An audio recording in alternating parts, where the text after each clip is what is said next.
présente, je suis Cédric Hardy, je suis le délégué général de Culture Co, Réseau national pour la culture dans les départements. On est ensemble ce matin pour un webinaire qui s'intitule Culture et écologie, alliance de circonstances ou nécessité absolue. Un titre volontairement peut-être un peu polémique pour ouvrir le débat. Le webinaire qu'on propose ce matin, il est organisé par Culture Co, je l'ai dit, dans le cadre du LUCAS. Le LUCAS, c'est le laboratoire d'usage Culture, Art, Société, un laboratoire qu'on a monté, nous, Culture Co, avec le Bureau des possibles et Villes Innovation. On organise ce webinaire aujourd'hui en partenariat avec la communauté de communes du Mont des Avaloirs dans le cadre de la recherche-action qui est en cours pour la mise à jour de son projet culturel de territoire. On est du coup dans le cadre d'un temps de rencontre national. On organise cela à partir des thématiques identifiées sur le territoire du Mont des Avaloirs. J'y reviendrai juste après. C'est un temps qui s'adresse aux acteurs de ce territoire, qu'on a ouvert aussi aux autres communautés d'acteurs LUCAS, entre guillemets, qu'on a accompagnés ces dernières années à l'échelle nationale. Et bien sûr, un temps ouvert à nos adhérents de Culture Co et à ses partenaires, bien entendu.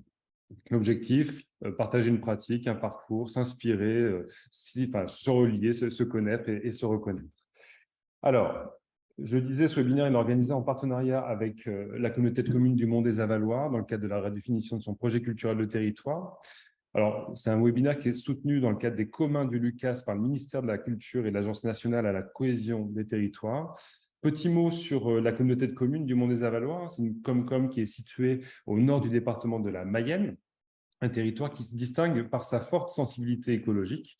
Alors, plusieurs points. D'un côté, une intercommunalité qui promeut l'écotourisme, le cyclotourisme ou encore la randonnée pédestre pour découvrir la richesse de son patrimoine naturel et paysager de manière responsable, écologique.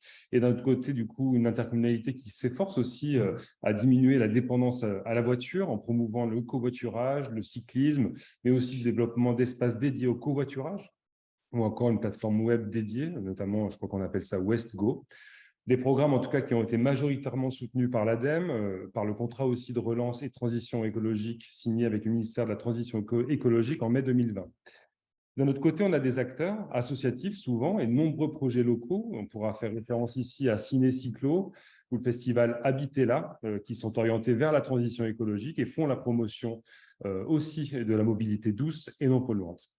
Pour autant, certains acteurs locaux, à l'échelle du Mont des Avaloirs, estiment qu'il est nécessaire de renforcer davantage les liens entre les actions culturelles et territoriales, l'environnement et l'écologie. Et si on en croit certains acteurs interviewés, il existe un fort potentiel et de nombreuses actions en lien avec l'environnement ou le patrimoine sur ce territoire-là.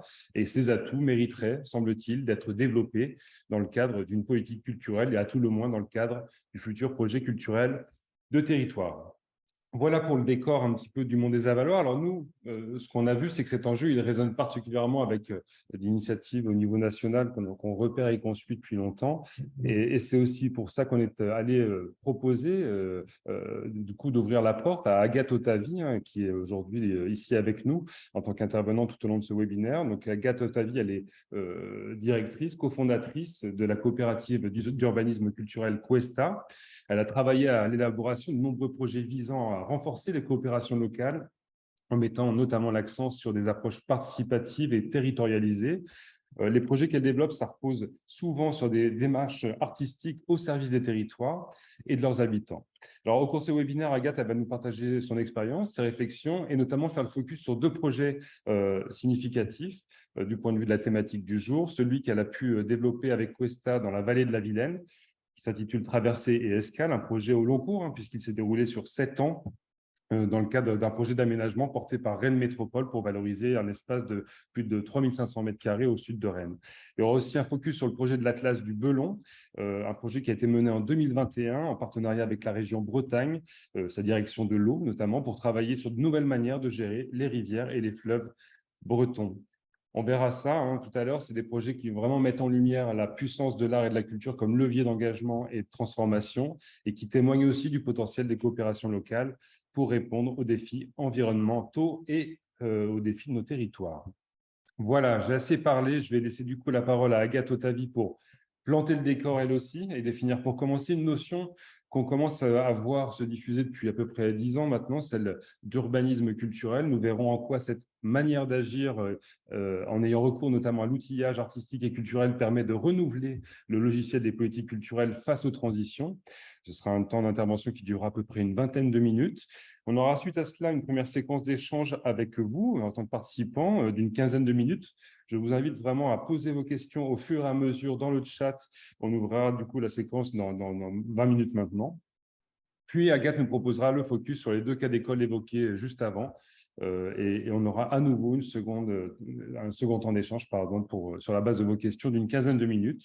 Puis, on clôturera le webinaire par une prise de parole de Clémence Hay, responsable culture de la communauté de communes du Mont des Avalois, que je salue, et qui nous dira du coup ce qu'elle a retenu de cette intervention pour le territoire qu'elle représente. Voilà, j'en ai fini, je vais arrêter le partage d'écran. Et du coup, Agathe, je te laisse la parole dès à présent. Est-ce que tu peux te présenter et peut-être commencer à nous proposer une définition de ce que toi tu appelles l'urbanisme culturel? Oui, bonjour. Donc bonjour à tout le monde. Ravie d'être avec vous, même si le dispositif me rappelle des souvenirs qui ne sont pas des plus heureux. J'aurais préféré vous voir en vrai, mais c'est comme ça, c'est aussi les atouts des technologies. Donc voilà, donc on va faire cette présentation comme ça. Je suis ravie et je remercie de Culture Co de nous avoir invités. Effectivement, la question que vous vous posez elle résonne beaucoup avec notre pratique, avec ce qu'on bricole à Cuesta. Donc, je vais effectivement peut-être dans un premier temps, vous présenter un peu des états de nos réflexions actuellement et puis ensuite présenter des projets plus concrets qui permettront de faire atterrir cette réflexion sur des objets concrets. Donc, je vais partager mon écran. Alors, voilà. Donc, normalement, ça va être bon. C'est tout bon, Agathe. Tu peux C'est y tout aller. bon. C'est formidable. Très bien. Donc effectivement, moi, je travaille à Cuesta. Donc, Cuesta, c'est une coopérative d'urbanisme culturel qui existe depuis 8 ans et qui est basée à Paris et à Rennes, avec donc deux bureaux qui travaillent ensemble sur des projets de territoire, essentiellement dans la région parisienne et dans le Grand Ouest. Aujourd'hui, on est 6 salariés, on est 4 personnes à Rennes et 2 personnes à Paris, et 6 artistes associés. Donc, c'est des artistes avec qui on travaille très régulièrement et qui se posent les mêmes questions que nous, ce qui nous a poussé en fait à créer cette coopérative, c'est en quoi l'art peut-il être utile et avoir des effets, notamment sur des questions données, des questions sociales, des questions territoriales, des questions politiques. Cette question de l'utilité de l'art était vraiment au cœur de notre volonté quand on a monté cette structure en 2015. L'idée, dès le début, c'était de travailler avec d'autres politiques publiques que les politiques culturelles, et notamment le champ de l'urbanisme et de l'aménagement qui, donc là, je remonte à quelques années, mais voilà, qui depuis les années 2010, disons, était confronté à plein de problématiques très importantes sur notamment comment on fait avec, comment on intègre de nouveaux enjeux, biodiversité notamment, les enjeux de patrimoine, etc. Donc, il y avait pas mal de problématiques que se posait le champ de l'urbanisme et de l'aménagement, et on pensait que notre projet pouvait peut-être y répondre, du moins en tout cas être un terrain de jeu intéressant pour y travailler. Voilà, donc notre mode d'opératoire, c'est effectivement de réaliser des productions artistiques contextuelles et participatives, donc qui agissent sur des questions de territoire. Aujourd'hui, on travaille essentiellement sur 3 problématiques. Donc, après avoir exploré plusieurs champs, on resserre un peu notre action autour de 3 problématiques, dont 2 dont on va parler aujourd'hui. Donc, la première, c'est la question d'inclusivité des espaces publics, notamment pour les enfants et les jeunes. Je vais pas en parler aujourd'hui. Et les 2 autres, c'est la question 1 des politiques culturelles territorialisées, participatives, pour accompagner des enjeux de démocratie locale. Et la troisième, c'est la question des récits de transition pour accompagner la mutation des territoires face aux enjeux environnementaux et climatiques. Donc peut-être avant de présenter un peu ces questions-là, je reviens sur l'urbanisme culturel parce qu'en fait c'est assez important dans notre définition. Donc tu dis que ça existe depuis 10 ans. En fait, le terme, il apparaît plutôt il y a 5 ans au Polo, donc au pôle art et urbanisme de Saint-Pierre-des-Corps. Il apparaît à un moment où le Polo constate que toute une série d'acteurs, soit du monde de l'urbanisme, de l'architecture, de la conception, soit du monde de l'art et de la culture, essaye de tricoter en fait entre ces deux champs des nouvelles propositions. Et donc, le Polo réunit autour de lui un certain nombre de personnes en proposant d'en faire une académie de pensée pour réfléchir à ce que pourrait être l'urbanisme culturel. Donc voilà, quelque chose, une espèce de pratique hybride entre deux secteurs. Donc, un premier moment où ce terme en fait apparaît, même si on le retrouve avant, mais pas tout à fait sur les mêmes enjeux, en 2018. Et très rapidement, cette école de pensée, voilà, ce groupe de personnes commence à réfléchir, à partager des expériences, à partager des difficultés, parce qu'en fait, c'est très dur ce qu'on fait à ce moment-là, parce que c'est un peu hors champ de tout, j'y reviendrai. Et peu à peu commence à formuler un peu c'est quoi nos enjeux, en fait, ce qui nous motive, ce qui nous réunit. Et on se rend compte qu'il y a 3 enjeux en fait très forts, trois pôles en fait qui sont vraiment fondamentaux dans cette démarche, c'est d'accompagner, voire de transformer le projet territorial pour favoriser la convivialité, l'écologie, la sociabilité, enfin un certain nombre d'enjeux qu'on veut voir arriver dans les projets de territoire. C'est de favoriser le pouvoir d'agir, l'encapacitation citoyenne, donc pour outiller les habitants d'un territoire dans leur capacité à agir sur leur territoire de façon durable. Et c'est de produire des projets artistiques et des gestes culturels forts, situés, contextualisés. Donc ça, c'est vraiment le 3e enjeu. Et donc, quand on dit ça, on voit que finalement, ça recouvre en fait toute une série de champs professionnels et théoriques qui sont assez différents et aussi des métiers en fait qui sont assez différents.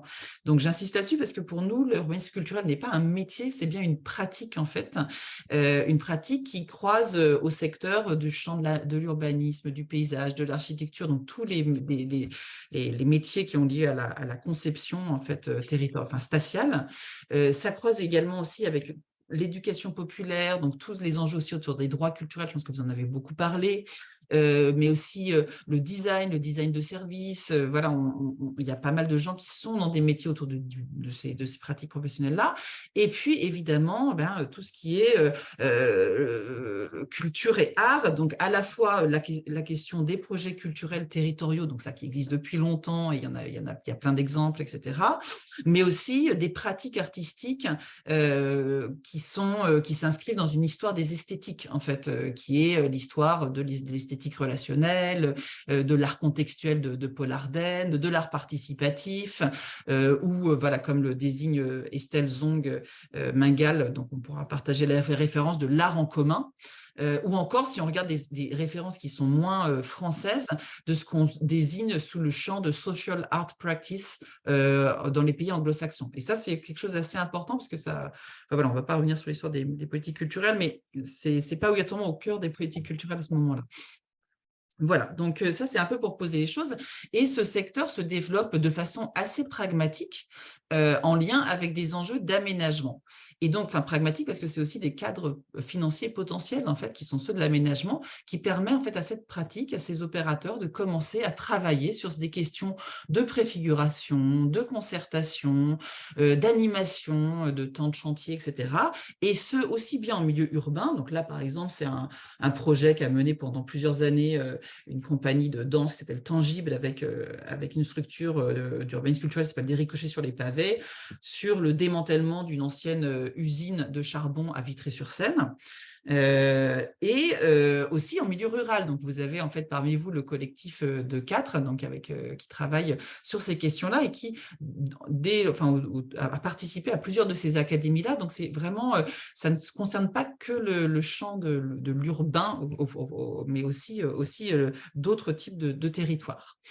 Ce qu'on observe aujourd'hui, c'est que 5 ans plus tard, cette sémantique de l'urbanisme culturel, elle est devenue assez présente en fait et assez présente dans le paysage avec des opérateurs qui adoptent ce langage-là, y compris des opérateurs qui ne sont pas du tout dans ce réseau, par exemple comme le 104, voilà, qui propose des services d'ingénierie culturelle, d'urbanisme culturel, mais aussi des formations qui sont autour de ces champs, et on voit même des postes d'urbanistes culturels se créer chez des aménageurs actuellement. Donc on voit qu'il y a vraiment quelque chose, une sémantique qui s'est installée, une pratique qui commence à être connue. Et ce secteur, en fait, comme je le disais, je disais que c'était dur au début et qu'on avait eu besoin de cet espace un peu cocooning de l'académie pour partager nos malheurs, parce qu'en fait, c'était assez compliqué parce qu'on venait quand même beaucoup du champ de l'art et de la culture dans notre groupe. Et en fait, on n'était pas du tout en fait identifié par les politiques culturelles. C'est une pratique qui s'est développée en dehors des radars des politiques culturelles. Qui n'en voyaient pas l'intérêt, voire même se méfiaient en fait de ce projet qui pouvait avoir un enjeu un peu d'utiliser les artistes à des fins voilà, d'aménagement, etc. Donc, il y avait vraiment une sorte de méfiance qui s'exprimait envers cette pratique-là. Et ce qu'on observe en fait depuis le Covid, en fait, c'est que tout d'un coup, ça devient en fait beaucoup plus intéressant en fait cette pratique. En tout cas, on voit qu'on peut commencer à dialoguer de façon assez facile en fait avec toute une série d'interlocuteurs, voire qui commencent même à piocher un peu dans les outils qu'on a développés pour mettre en place des réflexions sur leur politique culturelle. Parce que finalement, il y a une vraie mise en application des droits culturels en fait à travers ces démarches.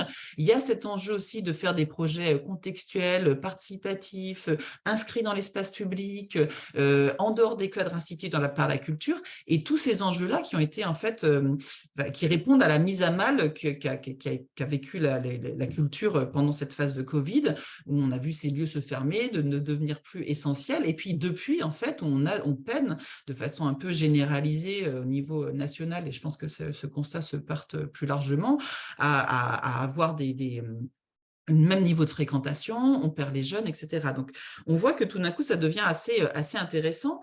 Et en fait, nous, on en a fait un peu un laboratoire, je disais un peu un axe de recherche, parce qu'en fait, qu'on a eu l'occasion de formuler grâce à une commande que nous a fait l'ANCT, donc l'Agence nationale de la cohésion des territoires, en 2021, qui donc à la sortie Covid, qui nous questionne, qui nous dit, nous, on va mettre en place un projet qui s'appelle Territoire en commun pour imaginer des politiques publiques participatives. Et la première politique publique qu'on choisit, c'est la culture. Donc voilà, est-ce que ça vous intéresserait d'y répondre? Voilà, donc c'est un marché, on y met en concurrence, on répond et on gagne ce marché. On répond avec des copines qui font aussi partie de cette académie qui s'appelle ESOPA et qui partagent un peu notre même vision. Donc l'idée, c'est d'accompagner 4 villes, 3 moyennes et une petite, sur la mise en place de leur politique culturelle à partir d'une hypothèse donc formulée par l'ANCT, et je le dis, formulée par l'ANCT seule et absolument sans le ministère de la Culture, qui n'était absolument pas dans la boucle à ce moment-là, donc formulée par l'ANCT, que la culture n'est pas assez pensée avec les habitants, qu'une trop grande partie des personnes ne bénéficient pas en fait de cette politique publique, qu'elle est trop élitiste, qu'elle n'est pas assez définie en fonction des spécificités de chaque territoire. Voilà, donc c'est vraiment les hypothèses qui se formulent et ils nous posent cette commande-là. Et effectivement, en partie, il y a quelque chose d'un peu vrai dans cette manière de formuler les choses, avec l'idée aussi que les politiques culturelles, elles fonctionnent, elles sont assez formatées par des standards nationaux, avec une tendance assez forte à l'homogénéisation et un catalogue de standards qui devrait être appliqué en fait un peu partout. Donc c'est aussi des politiques qui n'ont pas été pensées initialement de façon très territorialisée, mais plutôt de façon assez standardisée, homogène, avec aujourd'hui le nouveau standard qui est peut-être celui du tiers-lieu, puisque maintenant, enfin je crois que dans chaque réunion, forum culturel, groupe de voilà, on parle du tiers-lieu comme un des enjeux forts. Bon, donc voilà, et nous, ce qu'on propose en fait de mettre au cœur de cette question, de cette démarche que propose l'ANCT, c'est pas effectivement les questions d'équipement culturel, de structuration de réseaux professionnels, d'éducation artistique ou de nouveaux équipements hybrides. Je crois que c'est un peu les 4 pôles qu'on a un peu systématiquement dans tous les questions culturelles. C'est pas ça, c'est plutôt la question du territoire, parce qu'en fait, ces 4 enjeux que je viens de citer, il y a plein d'habitants qui ça ne les concerne pas, parce qu'effectivement, il y a des gens qui ne sont pas bénéficiaires de ça, donc qui ne sont pas concernés par ce vocabulaire-là. Par contre, en fait, tout le monde a quelque chose à dire, en positif ou en négatif, sur son territoire. Et ça, c'est vraiment quelque chose de partagé. Tout le monde a quelque chose à dire sur la manière dont il habite ce territoire, comment il s'y sent. Est-ce qu'il s'y sent libre? Est-ce qu'il se sent libre de faire ce dont il a envie, ce qui est important pour lui? C'est ça, en fait, pour moi, les droits culturels. Et ça, il y a vraiment quelque chose qui est commun, en fait, à tous les territoires. Et donc, de cette enquête, en fait, qu'on a pu mener pendant 1 an et demi sur 4 villes et donc voir un peu les choses progresser au même moment, on en a tiré un petit guide, en fait, voilà, pour partager un peu les échecs, parce que ça n'a pas été simple du tout, et les réussites de ce projet et imaginer d'autres modes de faire des politiques culturelles. Et notamment, en fait, d'autres modes et d'autres postures, en fait, de mener les politiques culturelles. En fait, ce qui a été assez intéressant, c'était de voir en fait que, de façon générale, sur ces 4 territoires, il y avait en fait une envie assez forte de travailler, de penser collectivement les politiques culturelles. Pas seulement de faire un diagnostic, parce que c'est souvent à cet endroit-là qu'on interroge les habitants, mais bien de participer à la conception, à l'élaboration des choses, avec des modes d'adresse très différentes, et que ces processus, en fait, étaient sans doute peut-être plus importants que les résultats même des plans d'action. C'est-à-dire que le processus comptait tout autant que sur quoi on allait arriver, avec des éléments assez partagés. Et il y avait beaucoup de personnes qui nous disaient qu'en fait, il manquait un peu la boussole pour se repérer et pour retrouver la place de chacun dans ce type de démarche-là. C'était ça qui était compliqué. Donc, on a imaginé une boussole pour inviter ces collectivités à faire le test et voir si effectivement, elles étaient bien en train de penser des politiques culturelles participatives, voilà, territorialisées. Une leçon en fait qu'on tire en fait de ce projet-là, c'est que quel que soit en fait le contexte, se dessine de la part des habitants une même envie en fait d'équité territoriale et le sentiment que les centralités ont beaucoup été investies et moins les périphéries. Ça, c'est vraiment quelque chose qu'on a ressenti sur tous les territoires.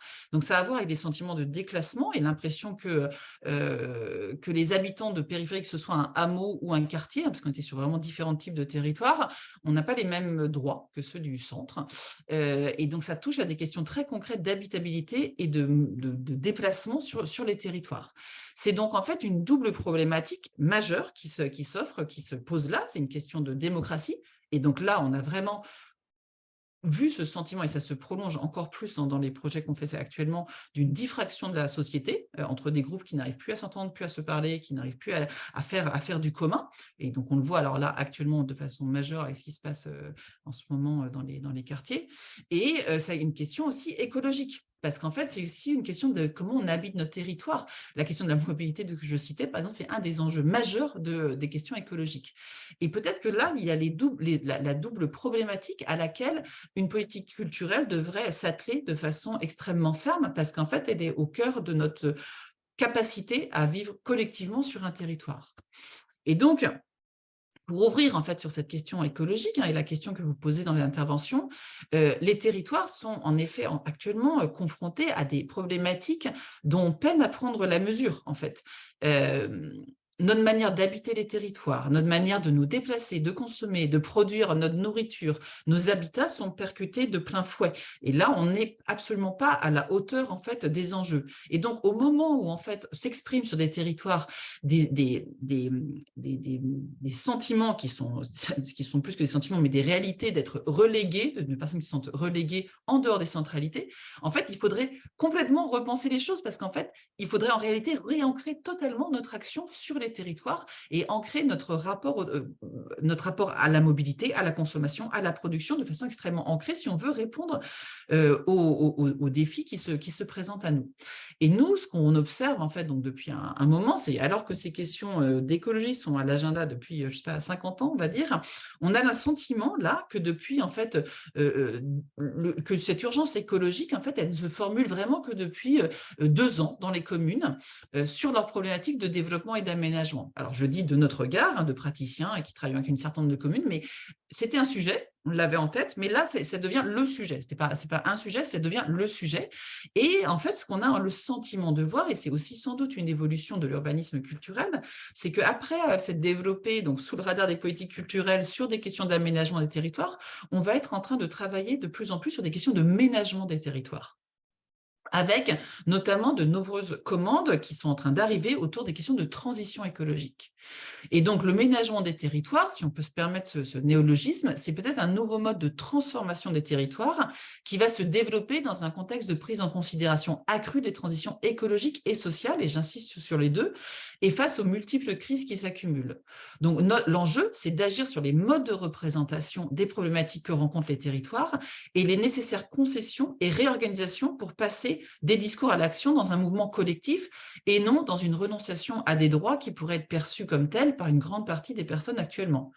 Donc ça, c'est vraiment un enjeu qui me semble extrêmement important. Donc, c'est pour moi une question éminemment culturelle et pourtant, ce qu'on constate aujourd'hui dans les appels d'offres, dans les appels à projets qui posent ces questions de transition écologique à l'échelle des territoires, c'est que ça mobilise certes plusieurs politiques publiques, donc on a compris que c'était quand même dans une logique de transdisciplinarité, mais ça ne mobilise jamais la culture. Elle n'est pas présente, les politiques culturelles ne sont pas présentes autour de la table, ou sinon rarement, et en tout cas, nous, on ne l'a pas remarqué. Or, c'est peut-être ça l'enjeu de la politique culturelle, c'est de favoriser cette stabilité du territoire en accompagnant à travers une approche artistique et culturelle les transitions écologiques à mettre en œuvre.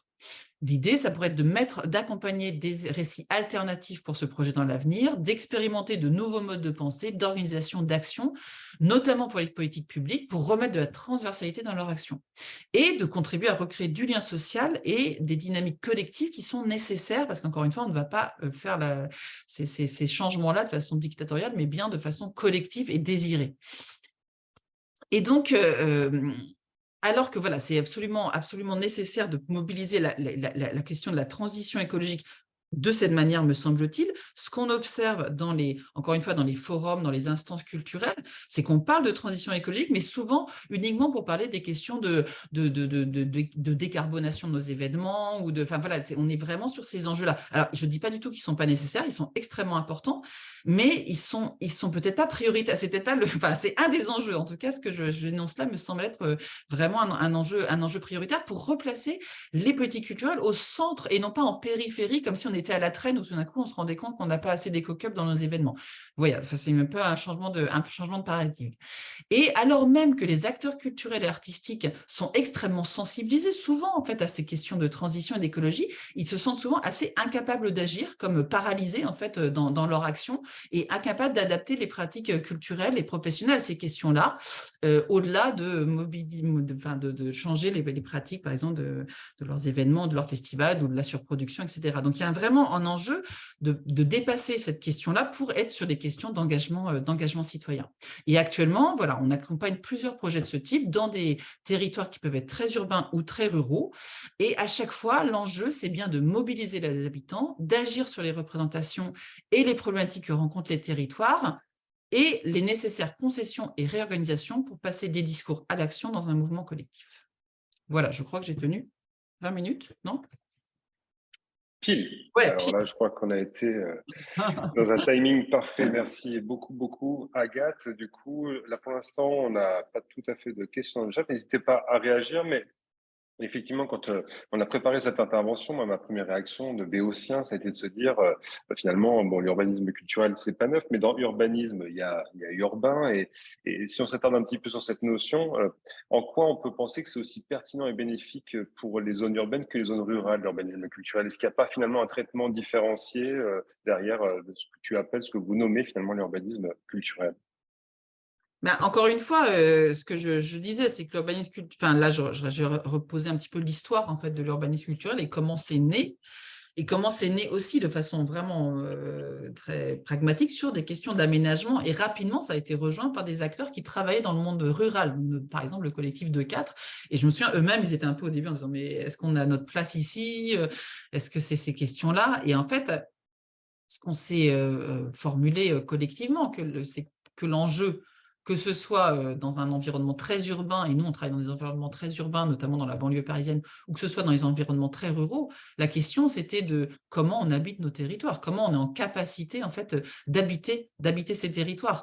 Et le sens de l'urbanisme en fait initialement, voilà, c'est aussi cette question de faire cité ensemble. Donc la cité, qu'elle soit dans un environnement très bâti ou dans un environnement naturel, en fait, peu importe, mais c'est la question vraiment de faire cité.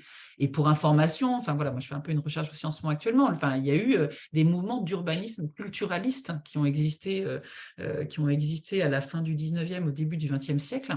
C'est un terme dont on n'a pas trop entendu, qui n'a pas été la forme d'urbanisme prioritaire en France, mais plutôt en Angleterre, c'est ce qui a donné par exemple les cités-jardins, ces rapports-là, et où il y avait vraiment des éléments qui sont assez proches de nous, ce qu'on défend aujourd'hui dans l'urbanisme culturel, mais c'est plutôt un urbanisme voilà, du progrès qui a pris le pas et fonctionnaliste plus que culturaliste. Donc, c'est aussi des éléments qui ont disparu. Mais quand on regarde la sémantique à l'époque, il y avait une attention à l'art, à la question de l'artisanat, au rapport entre la terre nourricière, la campagne et la ville. Enfin, voilà, beaucoup d'éléments qui sont, me semble, assez proches des problématiques qu'on pose là. Ok, merci Agathe. Il y a des questions qui arrivent tout doucement dans le chat. Une question qui est la suivante du coup. Alors celle de Stéphane Gros-Claude. Les habitants sont-ils associés à la conception et à la prise de décision des politiques sur ces territoires, au-delà de leur invitation à s'engager et participer? Si oui, comment? Ben oui, c'est ça que j'exprimais tout à l'heure. C'est que ce qu'on a vu, en fait, c'est qu'il y a un intérêt justement à associer les personnes, non pas seulement pour faire des photos en fait ou des diagnostics, mais aussi pour penser, pour agir. Donc c'est là en fait, là je vais vous présenter, peut-être ce sera plus clair aussi quand je vais présenter les projets qu'on a menés, mais en tout cas c'est là bien l'enjeu en fait, l'enjeu qui se pose, c'est d'associer de façon d'associer les habitants dans les processus même, dans les actions, voire dans les décisions. Mais aujourd'hui, en France, on n'est pas du tout prêt à ça, en fait. C'est ça la réalité. C'est-à-dire que comment, à un moment, on se heurte de façon souvent assez forte à la question, la question politique, en fait, qui est qu'aujourd'hui, on informe, on concerte, on co-construit, mais par contre, on ne va pas sur des gouvernances partagées. Alors qu'en fait, ce serait ça la réponse finale. Mais aujourd'hui, ce n'est pas quelque chose qu'on sait appliquer et qu'on souhaite appliquer en France. Donc, on est un peu dans une contradiction. C'est d'un côté, on demande une participation très forte des gens, parce qu'en fait, c'est obligatoire, c'est aussi dans la loi. Mais de l'autre côté, en fait, on n'associe pas jusqu'au bout dans des logiques de codécision. Donc, je pense qu'en fait, là, les problématiques dans lesquelles on est aujourd'hui, elles sont bien là actuellement. Donc, merci. Une autre question du coup, quelqu'un qui se demande à quel niveau les pratiques de médiation culturelle peuvent soutenir et prendre part à l'urbanisme culturel. c'est complètement enfin pour moi, l'urbanisme culturel, s'inscrit complètement dans l'histoire de la médiation culturelle. C'est-à-dire que la médiation culturelle, quand ce terme a apparu dans les années 2000, enfin, il y avait vraiment l'idée de faire médiation entre une œuvre d'art et un public. C'était cet enjeu-là, de retravailler ce canal, en fait, et donc d'être au milieu, en fait, de quelque chose.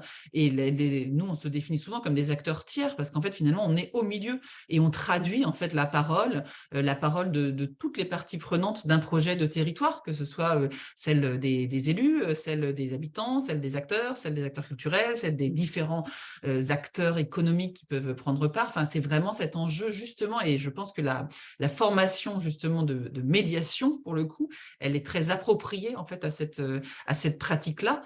Parce qu'elle est en capacité justement de traduire et de faire circuler la parole et de faire en sorte que les personnes puissent construire du commun. Merci Agathe. Du coup, je vois qu'il y a des questions.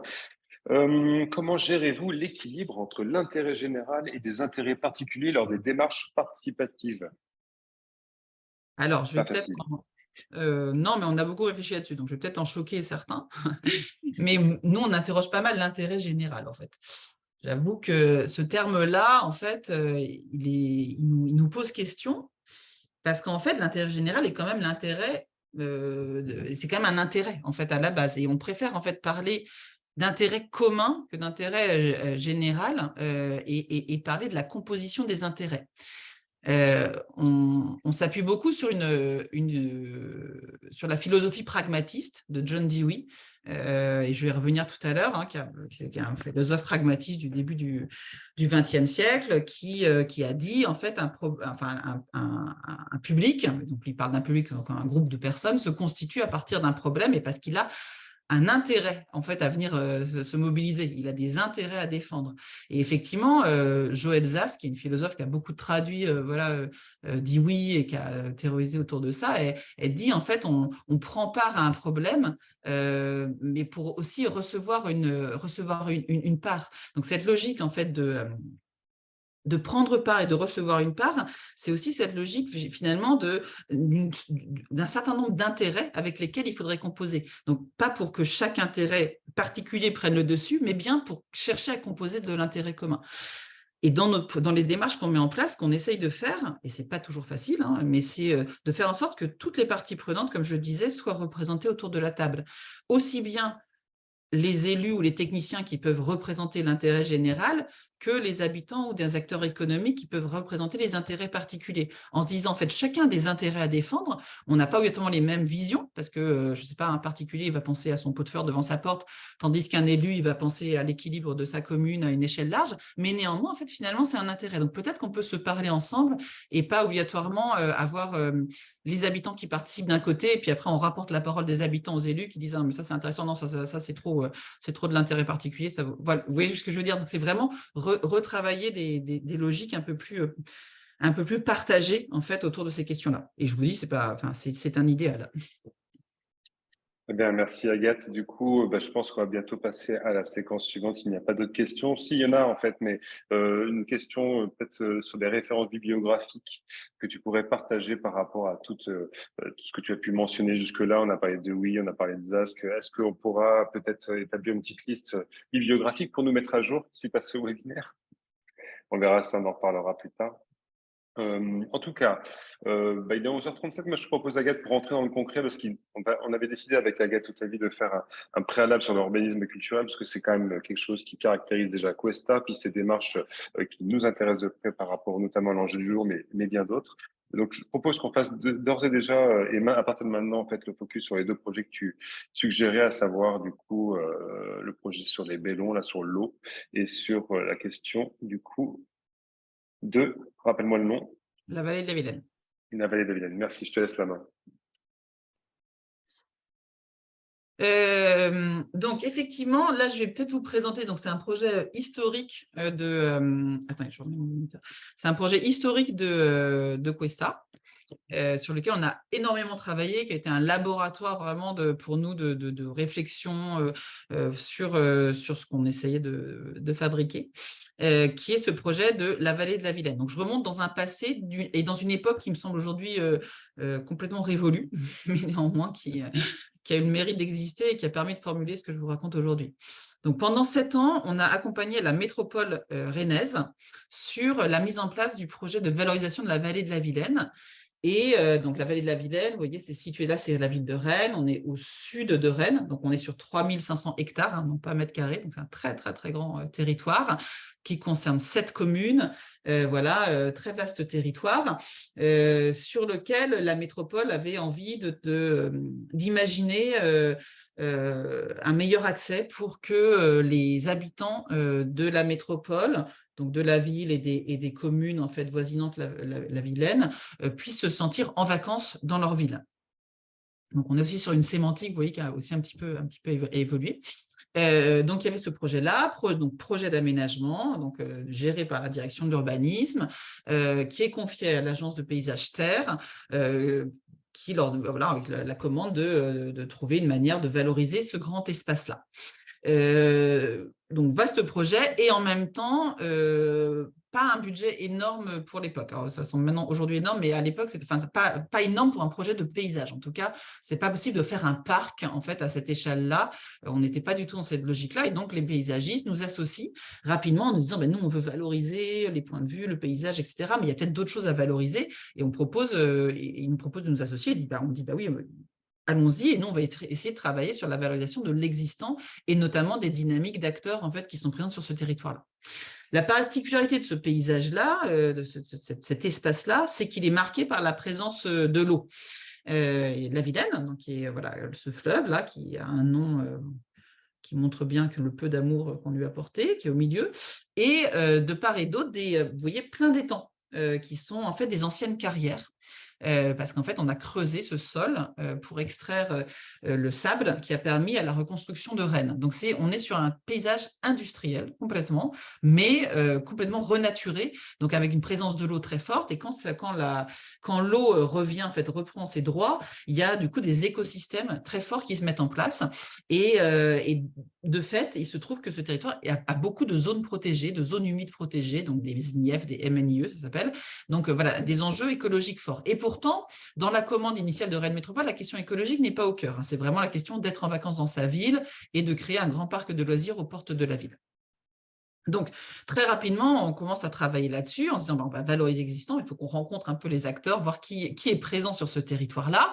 Et donc, on commence en fait à venir rencontrer tout un réseau d'acteurs, d'habitants et à mesurer leur attachement au territoire. Donc, c'est ce que je racontais sur les questions d'intérêt. Rapidement se constitue un réseau de gens qui ont un intérêt en fait à défendre cet espace-là, voire même qui au début nous reçoivent de façon assez hostile parce qu'ils se positionnent par exemple en sentinelle voilà, de certains espaces avec une conscience écologique très forte, par exemple, et donc des intérêts en fait à venir le défendre parce qu'en fait c'est voilà, soit parce qu'ils sont dans des associations environnementales, soit parce que c'est leur lieu de production. Voilà, là c'est un jeune agriculteur qui s'installe en bio sur ce territoire-là. Enfin voilà, il y a des intérêts en fait à venir défendre ce territoire-là.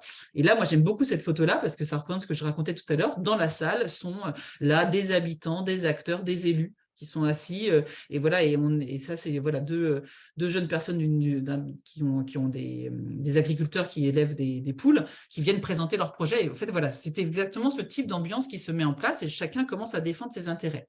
Rapidement, on commence aussi à travailler sur les représentations de ce territoire. C'est un morceau, ce que je vous ai montré semble un morceau cohérent, sauf qu'en vrai, c'est pas du tout un morceau cohérent dans la tête des gens parce que ça réunit des paysages extrêmement différents, que c'est un cadran de la métropole rennaise, mais que la métropole rennaise, comme beaucoup de métropoles ou d'interco, elle a très peu de représentation dans la tête des gens, ce n'est pas un espace obligatoirement habité et vécu. Donc, on travaille sur des enjeux de représentation et non pas du projet en fait, que Terre avait imaginé pour remporter ce projet-là, l'agence Terre, l'agence de paysage, mais bien du territoire. On dit, on met le projet de côté, pour l'instant, ce n'est pas le projet, mais on part du territoire et on va représenter ce territoire-là. Donc, on le représente voilà, par le dessin, par tout un tas d'outils, etc. Et on fait retourner ces représentations dans différents endroits du territoire.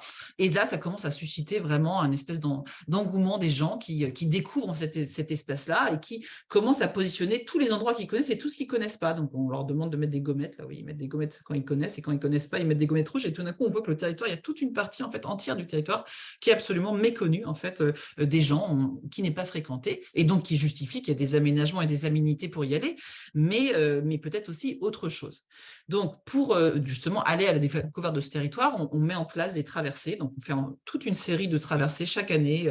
On fait des traversées sur l'eau, en vélo, à pied. Donc, on va parcourir en fait ce territoire, le pratiquer par la marche. Et encore une fois, on a les élus du projet, ils sont là avec tout le monde. Enfin, tout le monde est là. En fait, tout le monde marche en fait sur ce territoire, découvre, se pose des questions, à chaud, à soif, voit quand ça monte, quand c'est raide, quand c'est facile de naviguer, quand c'est pas du tout facile de naviguer parce qu'il y a des écluses qui sont fermées et qu'on peut pas passer en kayak. Donc, on fait évoluer la législation sur les kayaks, par exemple, grâce à ce projet-là, etc., etc. On préfigure aussi, on identifie, on défriche des sites. Donc, en main à main avec les paysagistes, on identifie des sites qui sont intéressants, qui sont pertinents, et on les préfigure. On fait des aménagements, voilà, vous voyez, qui sont temporaires, mais qui permettent de révéler des espaces, d'imaginer des usages. Là, on est tout au sud du territoire, au bord de l'eau, dans un espace qui était pas du tout, enfin, qui était une ancienne carrière, pas du tout appropriée. Donc, on crée des banquets à cet endroit-là. Donc, on crée comme ça tout un imaginaire aussi d'usage autour de ces espaces-là. Et puis, on met en place aussi toute une série d'outils en fait, pour découvrir en fait cet espace. Et notamment, donc, il y a un site qu'on a créé et un guide détouristique qui est à la fois un guide pratique et aussi un objet artistique puisqu'il comporte toute une série de récits qui ont été écrits par un auteur, Alexis Fichet, dont je vais reparler tout à l'heure, à partir des perceptions des habitants. Donc, voilà tous les outils qu'on met en place. Et peu à peu, donc ça dure plusieurs années, on arrive sur un moment un peu charnière en fait, du projet où on dit, ben voilà, il faut maintenant que ce projet donc, qui est porté par la direction de l'aménagement s'ouvre aussi, s'ouvre encore plus et ça devienne un peu le projet un peu phare en fait aussi pour que tous les acteurs du territoire puissent se l'approprier. Donc, on propose un temps fort qui s'appelle l'année de la Vilaine au cours duquel on va imaginer un certain nombre de projets artistiques qui sont voilà, pensés de façon participative et qui sont voilà, des moments assez forts. Donc là, ça, par exemple, ça c'est une traversée chantée qu'on a fait en fait sur le territoire, donc une traversée autour du thème de l'eau, donc des chants d'eau. Donc les gens, c'est une chorale de 400 personnes qui chantaient, qui marchaient, qui parcouraient ce territoire-là et qui voilà, qui chantaient autour de l'eau. Et là, c'est une université, enfin c'est un des bouts d'une université flottante qu'on a imaginé pour partager les savoirs et les savoir-faire du territoire. Donc ça, c'est vraiment des projets artistiques, ça créé avec l'école parallèle imaginaire et avec la compagnie d'ici là, qui ont été imaginés en fait pour donner aussi de la visibilité à ce territoire. Parallèlement, on met aussi en place des outils, en fait, des outils pédagogiques sur ce territoire. On tente de réinventer les fameux kits pédagogiques sur l'eau qu'on a toujours, vous savez, avec le cycle de l'eau, enfin, en imaginant aussi d'autres formes de représentation. Donc là, ça, c'est une mallette pédagogique qu'on a inventée pour les enfants, donc qui a été inventée avec les enfants, pour les enfants du territoire, pour qu'ils fassent des explorations sur ce territoire, donc qui a été conçue par des enfants d'une école qui n'est pas très loin de la Vilaine, mais qui était l'école n'était jamais allée sur cet espace-là, qui était quand même un espace largement en friche. Et puis, un autre kit, en fait, où on invite un photographe, Sylvain Gouraud, dont je vais reparler aussi, à venir, en fait, montrer, enfin, voilà, expliquer la Vilaine. Et lui, il dit, en fait, à ce moment-là, il dit, mais en fait, rien ne ressemble plus à une rivière qu'une autre rivière. Et ce qui fait la spécificité de cette rivière, c'est l'ensemble des pratiques qui y sont reliées. Et il fait, en fait, un outil où il va filmer et photographier, pardon, toutes les pratiques qui sont liées à l'eau. Donc là, par exemple, c'est une femme, en fait, qui mesure le taux de nitrate de l'eau, et là, c'est les bottes de la station d'épuration qui donnent sur la Vilaine. Donc, vous voyez, on arrive finalement à avoir des représentations qui sont complètement différentes de celles qu'on pourrait imaginer quand on parle d'un projet d'aménagement et d'être en vacances dans sa ville. Ça atterrit toute cette démarche-là sur de la signalétique. Donc, ça, c'est de la signalétique pérenne, en fait, avec toute une partie sensible où on reprend les dessins, les récits, enfin, tout ce qu'on a pu travailler au cours de ce projet-là. Donc, voilà, je ne m'attarde pas trop sur les détails, mais c'est pour vous montrer un peu la logique générale. Ce que je voudrais plutôt insister, c'est que cette démarche-là, finalement, elle fait peu à peu, en fait, au cours des années, elle fait évoluer le projet. C'est-à-dire que le projet qui est pensé comme un projet d'aménagement, encore une fois, hein, par la direction de l'aménagement, le vice-président de l'aménagement qui le gère, les élus à l'aménagement de chacune des communes concernées, etc. Peu à peu, par cette démarche qui à la fois mobilise les citoyens, mobilise l'art, voilà, comme un révélateur, un activateur, un créateur d'imaginaire et de représentation, voilà, mobilise un réseau d'acteurs qui ont des intérêts particuliers à défendre parce que c'est leur territoire ressource en fait pour leur activité, finalement fait qu'on commence à formuler l'idée d'un projet de territoire. Et ça, beaucoup de, voilà, les élus, le comité de pilotage qui gère ce projet-là change de vocabulaire et commence à parler d'un projet de territoire avec 3 défis en fait, qui sont révélés par l'action. Le défi d'explorer et de découvrir cette vallée à travers plein de modes en fait, d'exploration. Donc, effectivement, ça comporte aussi des aménagements, des chemins, des ponts, etc., qui n'existaient pas. Mais aussi, l'exploration, elle peut se faire d'autres manières, aussi par des actions en fait exploratrices. Et ce qu'on a vu dans les traversées qu'on proposait, c'était l'adhésion hyper grande des gens et d'une très grande diversité de gens à venir parcourir ces espaces-là parce que ça faisait comme des petites aventures en fait aux portes de la ville. Le défi de pratiquer l'eau, de pouvoir y naviguer, c'était pas navigable, c'était pas du tout accessible, etc. Mais aussi de raconter un imaginaire autour de l'eau, de retrouver l'histoire de l'eau. Donc il y a par exemple l'écomusée de la ville de Rennes qui s'empare de cette problématique pour faire une immense exposition qui n'avait jamais existé sur la Vilaine et réexpliquer en fait le rôle de la Vilaine dans la ville depuis sa constitution. Donc, il a vraiment travaillé aussi sur le passé et sur le futur. Et puis, un enjeu très fort en fait qui arrive autour des questions de production, de gestion et de préservation. C'est-à-dire qu'en fait, vous voyez, on n'est plus dans des logiques obligatoirement d'aménagement, mais bien dans des logiques qui relèvent de questions écologiques en fait très très fortes et qui sont un peu un impensé du projet. Et donc, on constate, voilà, ça c'est un diagramme qu'on a pu montrer dans le cadre des séminaires avec les élus, c'est que en fait, ce projet, voilà, il était pensé pour créer des aménagements pour parcourir la vallée et offrir de nouveaux usages de plein air. Donc ça, c'était vraiment la formulation de la commande. Et qu'en fait, les actions pilotes, elles ont agi en fait pour imaginer beaucoup d'autres éléments qui n'étaient pas en fait non plus, quand je m'ai réalisé, je pourrais aussi dire financés, c'est-à-dire qui n'étaient pas financés. C'est-à-dire qu'en fait, toutes ces actions-là c'était sur des bouts de crédit, enfin c'était des petites actions encore une fois, mais néanmoins qui ont eu un impact assez fort, mais sur des bouts de crédit de communication du projet d'aménagement. Donc comment est-ce qu'on allait travailler ces enjeux de développement touristique, économique et social, du projet agro-écolo-culturel qu'on essayait de formuler et du projet social? Toutes ces questions-là, elles étaient à imaginer et à construire, notamment avec les acteurs, les collectivités et les partenaires, et donc à réimaginer des formes de gouvernance très participatives. Donc là, on revient à ce que je disais tout à l'heure, et là, c'est là où le projet en fait a eu du mal en fait à atterrir sur ces modalités de gouvernance partagée en fait entre toutes les parties prenantes, c'est que ça a été en fait compliqué de faire ce passage-là donc ça arrivait à la fin de la mission qui a coïncidé avec la période du Covid, avec des réélections, avec toute une nouvelle équipe qui est élue, et donc le projet sur lequel on voulait atterrir, qui était vraiment une gouvernance partagée, on n'a pas réussi en fait à franchir ce cap-là. Et là aujourd'hui, le projet repart, mais sous un mode vraiment, enfin on finit les quelques aménagements qui manquaient.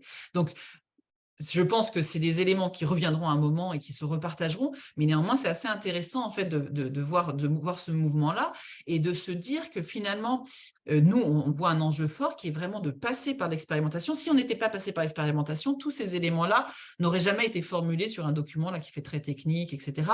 Ça n'aurait pas été formulé. Donc, c'est de passer par l'expérimentation, mais d'atterrir dans des documents socles qui permettent de prolonger l'approche culturelle et de la déployer, de la pérenniser sur du long cours. Donc ça, c'est un premier exemple que je voulais vous montrer. Ensuite, un deuxième exemple dont je vais vous parler, qui est en fait une émanation en fait de ce grand projet sur l'eau et sur la vallée de la Vilaine. C'est un projet qu'on a mené pour la région Bretagne, donc en 2021. Donc la région Bretagne, en 2021, connaissent la démarche qu'on a menée sur la vallée de la Vilaine. Donc, c'est la direction de l'eau, hein, c'est important. Encore une fois, ce n'est pas la direction de la culture, hein, c'est vraiment la direction de l'eau. Et elle vient nous voir et elle nous dit, voilà, on réfléchit avec Eau et Rivières de Bretagne, donc c'est une association militante sur la préservation de la gestion des cours d'eau et des rivières en Bretagne. On constate en fait que depuis un moment, les commissions locales de l'eau, donc qui sont des instances de gestion de l'eau à l'échelle locale, donc ces commissions locales, donc instances dans lesquelles siègent des élus principalement, elles sont de plus en plus désertées, les gens ne viennent plus et on ne sait pas pourquoi, et on est en train de se formuler le fait que peut-être on a trop parlé de questions de pollution, de questions d'écologie et pas assez de culture, et que c'est pour ça en fait que les gens ne viennent pas, et que si on reparlait plus de patrimoine, peut-être qu'on arriverait à nouveau à embarquer les élus et au-delà les habitants sur la question de l'eau. Donc vous voyez là, la question qui est posée, c'est pas une question d'aménagement comme le projet Vallée de la Vilaine, mais bien une question de gestion. Voilà, donc on est vraiment sur une problématique de gestion, comment faire en sorte que ces cours d'eau soient mieux gérés, comment faire revenir ces élus et ces habitants. Et donc, ils sont assez focus, Région Bretagne et Eaux-et-Rivières de Bretagne, sur l'idée qu'il faut parler du patrimoine, des lavoirs, des moulins, etc. Que ça, c'est vraiment le sujet qui va intéresser. Et ils nous demandent si on veut mettre en place cette expérimentation qui, si elle s'avère positive, en fait, pourra être étendue à toutes les rivières et tous les fleuves de Bretagne. Notre réponse est de dire, attention, moi je pense que ce n'est pas une question de sujet, c'est une question de représentation. Ce n'est pas de quoi on parle, en fait, qui peut être ennuyeux, c'est de comment on en parle. Parce qu'en fait, de parler d'une chapelle du XVIe siècle ou d'un moulin ou d'un lavoir, etc., ça peut être aussi ennuyeux que de parler du taux de nitrate. Par contre, c'est la manière dont on va en parler et donc la nécessité aussi d'associer des artistes dans la démarche. Donc là, comme il nous demande de faire ça dans un temps record, on a 9 mois pour faire la mission, enfin c'est extrêmement court et pour tester leur hypothèse, on associe donc Alexis Fichet, que j'ai mentionné tout à l'heure, et Sylvain Gouraud, qui sont 2 artistes associés à Cuesta, avec qui on a déjà une grande habitude de travail, et on les embarque dans cette aventure. Donc là, je vous situe le Belon. Voilà, le Belon, c'est sud de Bretagne, c'est pas très loin de Pont-Aven, voilà, donc c'est aussi une région très culturelle, hein, les peintres, etc. Et donc c'est tout ce fleuve, c'est ce fleuve-là avec une ria, qui est donc une partie ria donc eau salée, une partie eau douce là qu'on voit pas, mais le cours d'eau monte très très très haut jusqu'ici. Voilà, pour mettre en place le projet, on applique les méthodologies qu'on a déjà éprouvées aussi donc sur la vallée de la Vienne et aussi par ailleurs, c'est-à-dire qu'on commence à mener une enquête autour des attachements des personnes sur leur fleuve. Donc à ce moment-là, on est pas mal nourri aussi dans notre méthodologie par le livre Où atterrir de Bruno Latour, qui a fait son projet-là autour des questions des attachements et de la manière dont on qualifie ces attachements-là. Et donc on va à la rencontre des habitants dans différents endroits du territoire pour les questionner sur leurs attachements à cette rivière, à ce fleuve. Et donc on fait ça en atelier, on fait ça aussi en marchant, donc on imagine des cartoparties pour que les gens repèrent en fait ce qui fait patrimoine pour eux. Et alors là, c'est assez amusant parce qu'on a des discussions avec l'inventaire de la région Bretagne, l'inventaire du patrimoine, qui nous dit attention, là vous êtes en train de parler de patrimoine qui n'est pas du tout du patrimoine, etc. Mais oui, mais en fait c'est aussi ça, en fait, c'est ce patrimoine immatériel, et peut-être pour un enfant, ce qui fait patrimoine, c'est le son d'un ruisseau à tel endroit et pas obligatoirement tel statut. Enfin, on est aussi sur ces définitions de patrimoine qui sont assez intéressantes. Et donc, on mène cette démarche-là qui mobilise, qui permet de faire parler autour du projet. Et les artistes, en fait, commencent aussi à travailler sur des représentations de cet espace-là.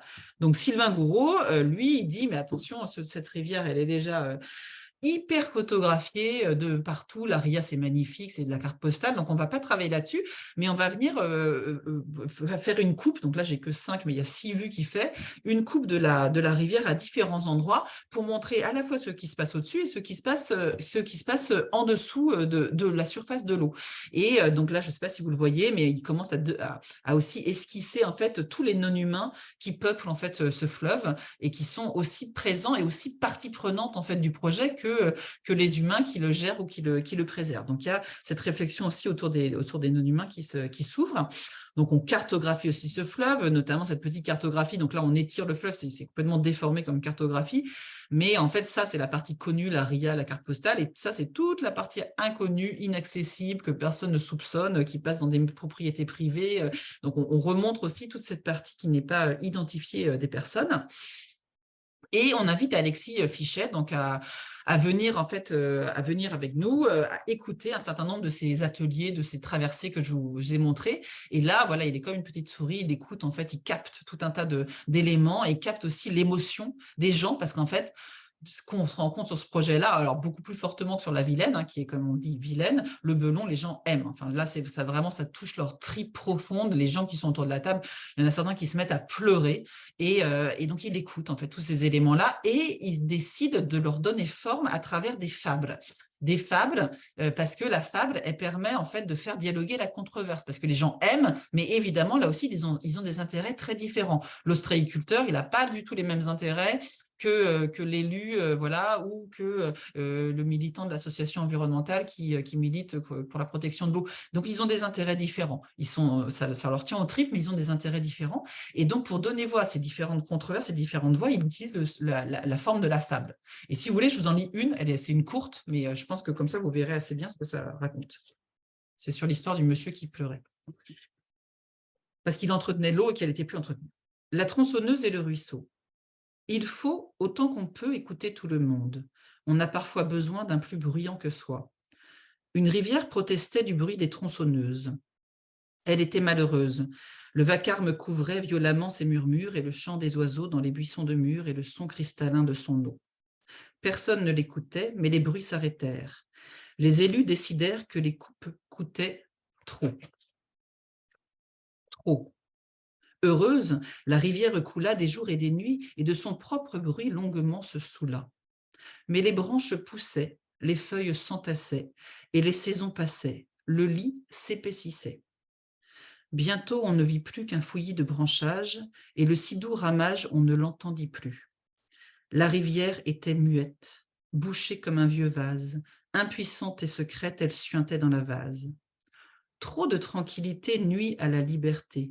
Il faut parfois souffrir sans donner son avis. On accepte les bruits, on modère sa fierté. Celui qui vous gênait peut vous sauver la vie. Donc voilà, donc ça c'est une des fables voilà, qu'il a écrites. Il en a écrites une dizaine. Et chacune, en fait, permettait vraiment de mettre en lumière, en parole, en fait, ce que les gens exprimaient, en fait, et les contradictions aussi dans lesquelles ils s'exprimaient. Donc là, clairement, c'était quelqu'un qui entretenait la rivière et qui pleurait parce que la rivière s'épaississait. Et les autres disaient, mais c'est comme ça que ça va marcher. Ces fables, voilà, on les a présentées, on a restitué tout ce projet-là. Donc ça, c'est dans une chapelle qui est le long de la rivière, dans une salle aussi à Riec-sur-Belon. Et on les a traduites en breton, parce que le breton, c'est une langue qui est très parlée là-bas. Et donc, on a eu aussi ce travail de traduction en breton. Et c'était le moment de la lecture en fait, de cette fable avec ces gens qui avaient participé aux ateliers aux marches. C'était un moment d'émotion assez dingue. Et certaines personnes en fait, voilà, pleuraient parce qu'en fait, ils disaient « mais je comprends en fait, tout ce que j'ai dit ». Et voilà, et enfin, il met en mots en fait ce que je racontais. Donc voilà, et on a légué aussi, donc il y a un site en fait Internet qui existe en fait, qui a permis qui était aussi une commande de la région, qui voulait absolument un site, mais aussi dans leur logique d'inventaire pour avoir les sites partout. Donc, il y a eu ce site qui a été créé, donc vous pourrez aller le consulter si vous le souhaitez. Et l'aboutissement de cette démarche-là, c'est que l'expérimentation a été jugée pertinente, intéressante, et donc la région a choisi de lancer un appel à projet suite à ça, qui a été lancé donc en décembre dernier. Et là, actuellement, il y a 4 démarches d'Atlas qui sont en cours, et nous, on a participé à la rédaction du cahier des charges en insistant sur le fait qu'il fallait associer des artistes pour leur capacité en fait aussi à venir représenter ces sujets écologiques. Et donc, dans les 4 atlas en cours, il y a des artistes qui sont associés, donc on est assez contente de ce projet-là. Voilà, donc j'ai fini. Je crois que j'ai tenu mes 20 minutes aussi. Parfaitement, merci Agathe. Alors du coup, on a quelques réactions dans le chat, je vais en prendre plusieurs, notamment une question qui revient dans les 2 cas, sur les 2 projets, sur le modèle économique. Est-ce que tu voudrais, s'il te plaît, bien repréciser le modèle économique de chacun des projets, pour qu'on y voit un petit peu plus clair, s'il te plaît. Alors, le modèle économique de chacun des projets, donc à chaque fois, c'est des commandes déjà. Le premier, c'est un marché public. Et c'était un accord cadre de Rennes Métropole. Donc, un accord cadre, ça permet, c'est assez intéressant pour une maîtrise d'ouvrage, parce que ça permet d'avoir une problématique, mais de ne pas définir totalement sa commande. Et ça, c'est ça qui a permis de faire tout ce qu'on a fait, parce que sinon, ça aurait été absolument impossible. Parce qu'avant de lancer ça, on a passé à peu près 8 mois dans les bureaux de Rennes Métropole à essayer d'activer tous les leviers. Enfin, c'était quelque chose d'assez long. On lançait Questa, on avait du temps pour ça, c'était bien, mais c'était pas simple. Et donc, du coup, on a participé à la rédaction des marchés subséquents qui donc découlent de l'accord cadre et qui ont permis en fait toutes ces actions-là, qui étaient financées, comme je le disais, sur des lignes de communication liées au projet d'aménagement, de communication, concertation. Il y avait au début, en fait, c'était écrit dans l'accord cadre qu'il y aurait des actions pour faire des panneaux, pour expliquer le projet aux habitants. Enfin voilà, il y avait un peu de cet enjeu de communication, concertation de façon très basse, mais néanmoins, il y avait un peu de sous là-dessus, donc c'est ça qui a permis de financer en fait toutes ces actions-là. Voilà, donc ça c'était donc financer, nous financer nous, et puis financer du coup les actions et les artistes, etc. Et donc, du coup, voilà. Excuse-moi, vas-y, je te laisse terminer. Non, avec juste pour vous imaginer les complexités contractuelles que ça veut dire derrière, que ça parle. Voilà, mais c'est aussi ça l'urbanisme culturel, c'est aussi une pratique qui essaye de fabriquer des cadres de commande. Donc il y a eu ça, et l'autre commande, c'était la région Bretagne, et c'était là c'est une commande en direct. Ils étaient très pressés. Eux, ils voulaient en fait, ils avaient cette intuition que c'était une bonne manière de travailler leurs problématiques de gestion. Ils voulaient convaincre leurs élus de ça. Et donc, ils voulaient mener une expérimentation donc dans un temps record, comme je vous ai dit, ils avaient 9 mois et ils ont fait appel à nous directement. Et donc, c'était une commande sous le seuil des marchés publics de 40 000 €. Voilà. Ok, merci pour ces précisions. Et du coup, il y a une autre question de Solange Batty, là, du département de Haute-Garonne, qui nous interroge sur le choix en fait artistique. Qui fait les choix de programmation artistique dans ces deux projets et plus globalement, d'une manière générale, dans les projets que vous menez, qui vous préfèrent? Mais c'est nous, en fait. Et en fait, c'est nous. Et en fait, voilà, on a un peu cette. On est aussi une sorte. On fait de la direction artistique, en fait. C'est ça qu'on fait. En vrai, on fait de la direction artistique contextuelle, territoriale, etc. Alors, ça ne veut pas dire que dans les projets, et parce que ça, c'est une question qui se pose souvent. Aussi de comment est-ce qu'on compose avec les artistes et les acteurs culturels du territoire. C'est extrêmement important. Et du coup, l'année de la Vilaine, là, sur laquelle je suis passée un peu vite, c'était aussi ça l'enjeu. C'est-à-dire que, en fait, pendant cette année de la Vilaine, donc, il y a eu un certain nombre de projets artistiques dont on a fait la direction artistique, dont les deux dont je vous ai parlé, mais il y a eu aussi toute une série de projets artistiques et culturels qui ont été réalisés et financés sur le base d'un appel à projet. On partageait en fait des outils qu'on avait imaginés, notamment les traversées. Donc, il y a eu 26 traversées qui ont été organisées par des acteurs du territoire. Et les consignes qu'on donnait, c'était qu'il fallait que ce soit une marche dans le territoire et qu'elle ait un protocole artistique et qu'elle s'allie avec une autre discipline, le sport, l'alimentation, l'école, l'environnement, etc.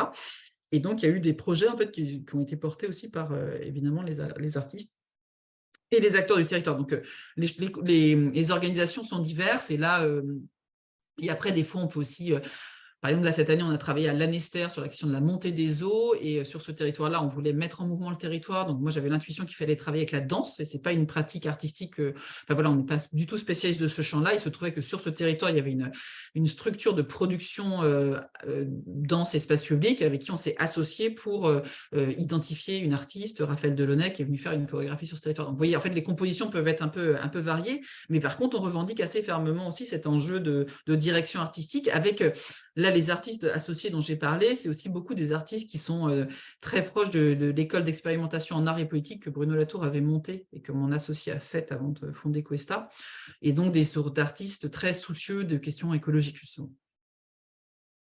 Ok, merci Agathe. Du coup, peut-être qu'on va laisser la parole à Amandine Weber, du coup, à Loire-Forêt Agglomération, donc le comité d'agglomération situé dans la Loire, pas très loin de Saint-Étienne, dont le chef-lieu est Montbrison. Amandine, si tu m'entends, n'hésite pas à prendre la parole. Donc, je t'invite à poser ta question, notamment sur le premier cas d'école, donc celui de la vallée de la Vilaine, hein, une question qui justement interroge la place et surtout la marge de manœuvre et de décision, surtout des élus. Comment on est arrivé à convaincre les élus? Amandine, si tu m'entends, je te laisse la parole. Oui, merci beaucoup Cédric. Bonjour. Oui, du coup, j'avais une question sur effectivement le premier cas présenté, sur comment en fait les élus ont pu être convaincus de la proposition couplée terre et Cuesta. Est-ce qu'il y avait déjà en fait des habitudes d'urbanisme culturel sur le territoire, des manières de faire aussi transversales entre culture et autres politiques, que ce soit habitat ou environnement ou autre, pour qu'ils aient déjà cette sensibilisation à partir sur ce type de projet qui mêle art et aménagement? Et la question qu'elle est aussi derrière, c'est est-ce que suite à toute cette intervention et un accompagnement qui est quand même long, enfin 7 ans, c'est pas rien, et j'imagine que c'est ça aussi qui a permis de mener autant de projets, est-ce qu'il y a eu des applications concrètes par la suite dans les politiques d'aménagement, je sais pas, dans les PLU par exemple, les PLUI ou autres objets d'aménagement locaux? Alors, déjà, pour répondre à la première partie de la question, oui, on est sur un territoire, le territoire de Rennes Métropole, où clairement, la question artistique et culturelle, elle est très... les modes de faire, en fait, sont innovants, ils sont là, en fait. Clairement, il y avait un terreau très fertile, en fait, à ce type de proposition, déjà des démarches, en fait, qui étaient engagées. Un de nos partenaires ici à Rennes, qui ont travaillé énormément, c'est Au bout du plongeoir. Donc, je ne sais pas si vous connaissez cette fabrique d'art et de territoire. On a mis en place, eux, ils ont initié les RIM, donc les rencontres intermondes des nouveaux modes de faire en architecture et en urbanisme. Voilà, donc on pourra aussi envoyer le lien. Donc c'est une biennale qui est organisée tous les 2 ans depuis 2017. Donc vous voyez, c'est exactement le moment où on a aussi, le moment où on a commencé. Donc il y a déjà un terreau fertile en fait. Et voilà, aujourd'hui on continue à co-organiser ces rencontres-là qui ont eu lieu là, dernièrement à Brest en avril. Donc une vraie appétence aussi à l'échelle régionale, je pense, pour ces bricolages et ces hybridations. Donc ça, c'est sûr qu'il y avait ce terreau fertile et sinon, ça n'aurait pas été possible. Deuxième point, c'est qu'il y avait une vraie volonté de valoriser ce territoire-là, mais en vrai, il y avait vraiment une question de comment faire. Ils étaient très ouverts à comment faire parce qu'en fait, personne ne savait vraiment comment faire. Parce qu'encore une fois, il n'y avait pas les budgets pour faire un aménagement, c'était pas à l'échelle de ça. Donc, il y avait cette question de comment on va faire, il y avait une vraie ouverture, un alignement un peu de planète avec des élus hyper ouverts, hyper motivés, vraiment assez incroyable. Il y a un film qui a été fait sur le projet, que je pourrais vous envoyer aussi comme lien, où on voit l'élu qui a porté le projet, Jean-Luc Gaudin, qui a pris sa retraite depuis, à notre grand désarroi, on en pleure tous les jours, mais voilà, qui a porté le projet de façon incroyable. Et en fait, et après, on était aussi dans un moment là où, je vous dis, c'est pour ça que ça me semble révolu, c'est-à-dire que là, il y avait vraiment, les élus, ils ont tous embarqué, ils sont allés camper, on a créé des saucisses ensemble. Il y a eu vraiment ce passage en fait par l'expérimentation très concrète des choses. Elle a été déterminante. Et en fait, le projet en 2020, voilà, nouvelle équipe, donc on est resté dans la continuité politique. Mais tous les élus qui étaient présents ont changé.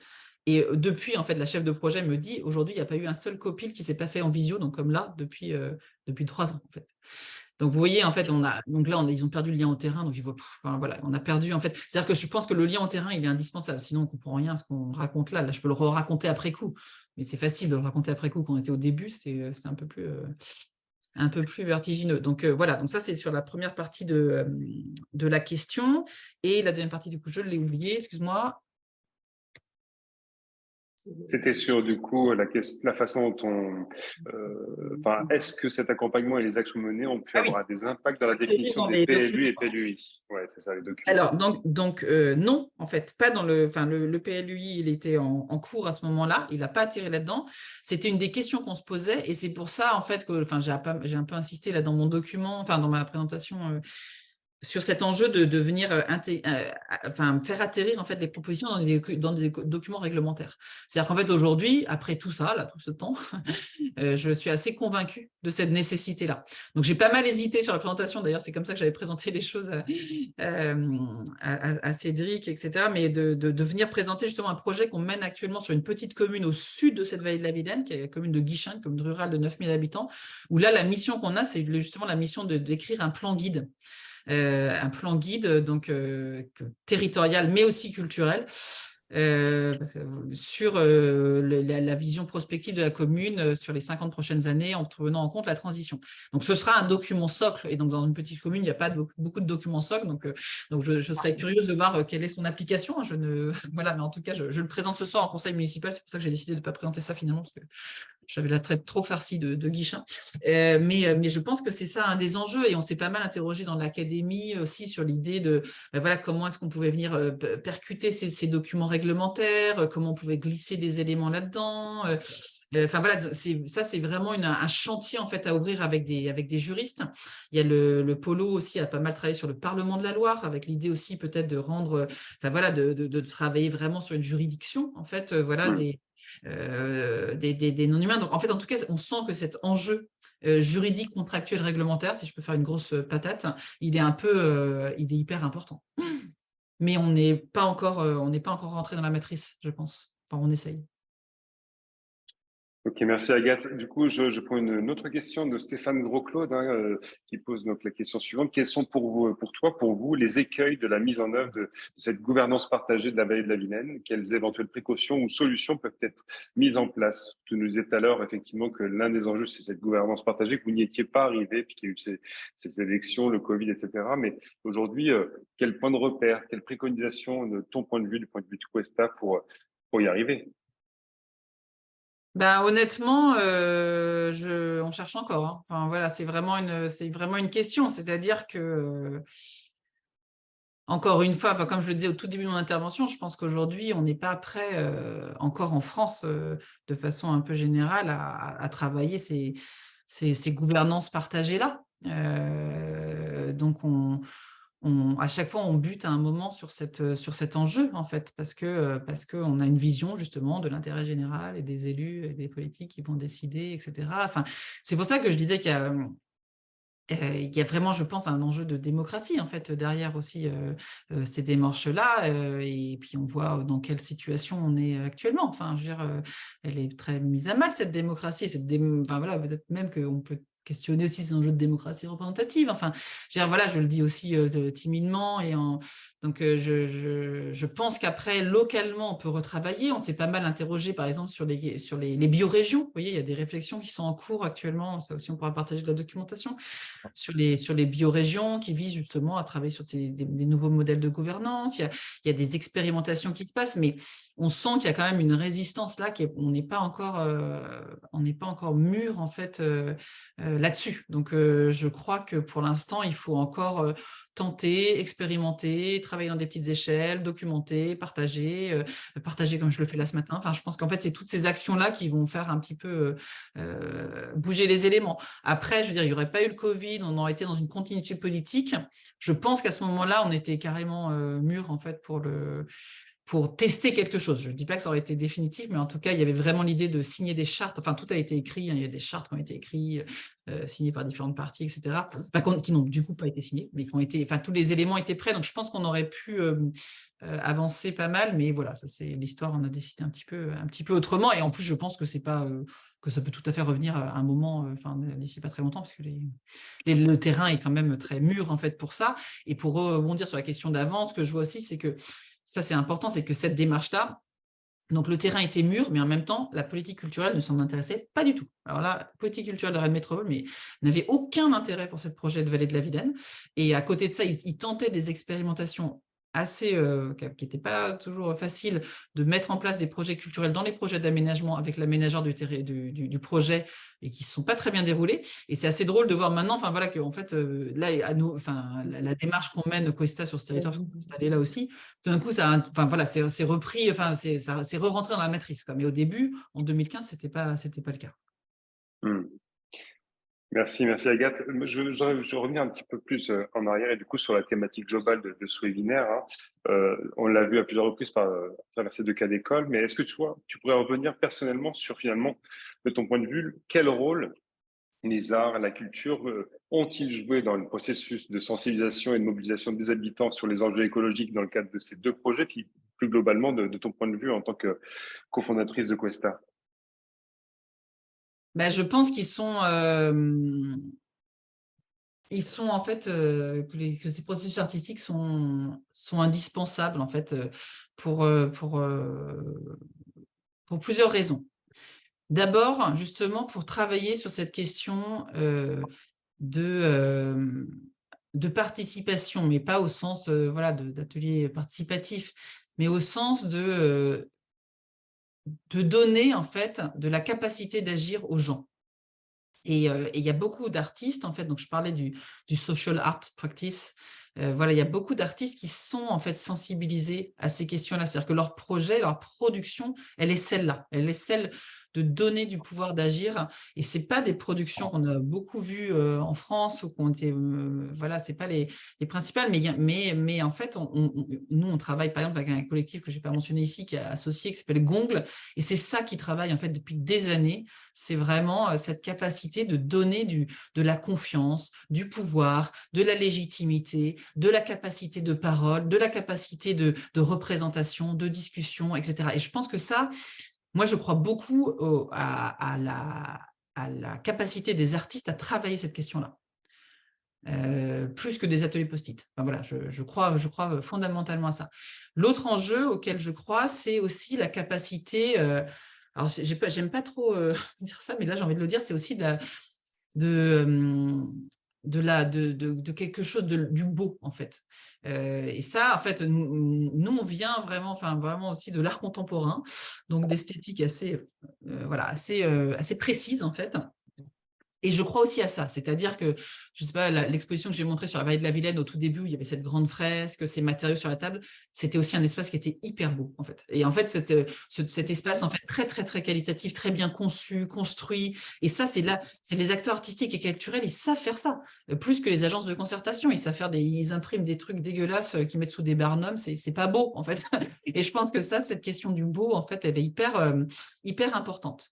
Et puis, l'autre enjeu, c'est que je pense aussi à la capacité de faire du récit, d'animer, d'ambiancer, de créer des imaginaires, de donner de l'élan. Enfin, voilà, je ne sais pas, quand je vous ai lu les fables, en fait, ça fait monter les larmes aux yeux, en fait, très rapidement. Enfin, je veux dire, autour les questions d'émotion, en fait, les artistes savent travailler ces enjeux-là, et je pense qu'on en a besoin, parce qu'en fait, elles touchent directement nos cordes sensibles, et c'est sur ces questions écologiques, il faut qu'on touche ça, il faut qu'on touche nos tripes, encore une fois, et pas seulement notre intellect. Et moi, je vois là, mais cette année, la difficulté, en fait, à faire changer le logiciel là, sur ces enjeux de transition que je mentionnais tout à l'heure. On est sur plusieurs projets, mais c'est à se taper la tête contre les murs, tellement c'est difficile, en fait, de faire bouger le logiciel. C'est trop, on est complètement à la ramasse de ce qu'on devrait faire en ce moment, complètement à la ramasse.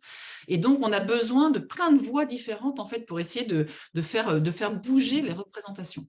Je pense que c'est un enjeu majeur, et je suis convaincue que sur des questions de récit, ce n'est pas du storytelling ou des cabinets de marketing qui peuvent le faire, ce sont des artistes qui doivent y travailler. Ce n'est pas les sciences comportementales, parce que c'est ça qui est en train d'arriver actuellement, hein, c'est les sciences comportementales au service des transitions. Alors, eux, ils ont plein d'argent, il n'y a pas de problème.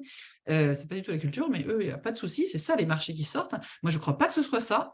Ça, voilà, mais je crois que c'est le désir, le récit, l'imaginaire. Je pense que, et ça, pour moi, c'est un enjeu qui se travaille par des artistes. Du coup, tu m'ouvres une porte que je vais franchir. Quand on avait préparé cette intervention, tu avais prévu de parler du projet de la Nester, qui est un autre projet sur lequel vous bossez. Et moi, j'ai envie de te poser une question aussi en référence à ce projet, peut-être même à d'autres. Quelle est l'importance pour toi, pour vous, de la participation des enfants à vos projets?